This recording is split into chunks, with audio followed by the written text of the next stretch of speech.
మనకు బాడీలో back bone ఎంత ఇంపార్టెంటో బిజినెస్లో కూడా బడ్జెటింగ్కే మన స్టిక్ అయి ఉండడం అంత ఇంపార్టెంట్ అనమాట. సో మనం ఏదైతే ఈ యాన్యువల్ బడ్జెట్ ఏదైతే ప్రిపేర్ చేసుకుంటామో దానికి పక్కాగా మనం డిసిప్లైన్డ్గా ఉండాలి. ఎందుకంటే ఆ యొక్క బడ్జెటింగ్ మనం ఏదైతే పెట్టుకున్నామో దాంట్లో మనం ఏది పాటించకపోయినా, లేదు అంటే యాజ్ పర్ బడ్జెటింగ్ మనం చేయకపోయినా కూడా ఏంటంటే కాంప్లెక్స్ చాలా వస్తున్నాయి అనమాట.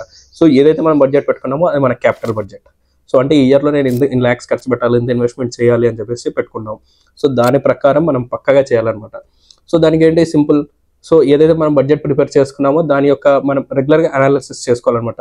సో నేను అలొకేట్ చేసుకునే బడ్జెట్ ప్రకారమైన ఎక్స్పెండిచర్ వెళ్తుందా, లేదంటే ఎనీ వేస్టేజెస్ ఏమన్నా ఉన్నాయా, అది మెయిన్గా చూసుకోవాలి. అండ్ సెకండ్ థింగ్ ఏంటంటే ఇలాంటి వాటికి మన హ్యూమన్ మైండ్ పెట్టాల్సిన అవసరం లేదు. మార్కెట్లో చాలా టెక్నాలజీస్ ఉన్నాయి, లేదంటే వర్చువల్ సిఎఫ్ఓస్ కూడా చాలా మంది ఉంటారు. So who do all this type of things అనమాట. సో మనం అయితే జస్ట్ బడ్జెట్ ప్రిపేర్ చేసుకొని బిజినెస్కి వదిలేయడం కాదు.